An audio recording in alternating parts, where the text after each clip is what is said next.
হয়রানির প্রতিবাদে বামেদের বিক্ষোভ, স্মারকলিপি কর্মসূচিকে ঘিরে ধুন্ধুমার পরিস্থিতি। সোমবার ধুন্ধুমার পরিস্থিতি তৈরি হলো মালদার মানিকচকে। আন্দোলনকারী বাম নেতা কর্মীরা জোর করে পুলিশের ব্যারিকেড ভেঙে মানিকচক বিডিও অফিসে ঢোকার চেষ্টা করলে ব্যাপক উত্তেজনা পরিস্থিতি তৈরি হয়। যদিও পরে পুলিশ ও বাম নেতৃত্ব একযোগে পরিস্থিতি সামাল দেয়। এদিনের এই আন্দোলনের নেতৃত্ব দেন সিপিআইএম নেতা দেবজ্যোতি সিনহা, শ্যামল বসাক সহ অন্যান্যরা।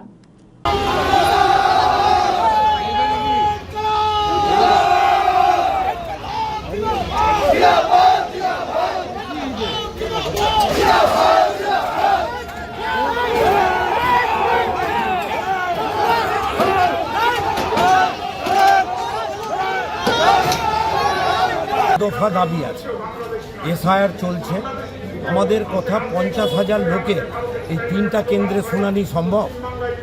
আরও বেশি কেন্দ্র করা দরকার আছে।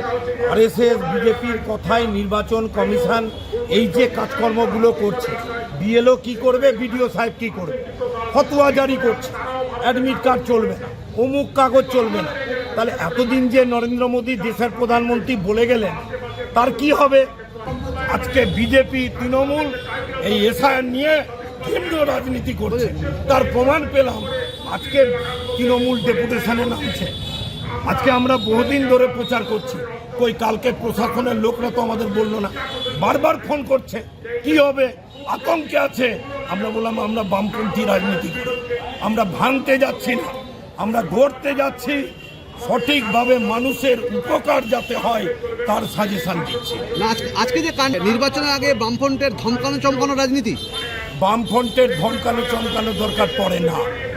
আর বামফ্রন্টের যদি প্রয়োজন পড়ে, কেউ যদি সাম্প্রদায়িক দাঙ্গা গ্রামে করে, কেউ যদি এসআইআর এর নাম করে গরিব প্রান্তিক গঙ্গা ভাঙন পীড়িত মানুষ, পরিযায়ী শ্রমিক, তাদেরকে যদি করে, পুলিশের আগে আমরাই দেখব। আমরা লাল ঝান্ডা এবার দেখে নেব। কিভাবে দেখবো সেটা আপনারাও বুঝতে পারবেন, দেখবেন। কয়েকজন আহত হয়েছে দেখলাম। আহত তো হয়েছে, কারো পা হাত কেটেছে।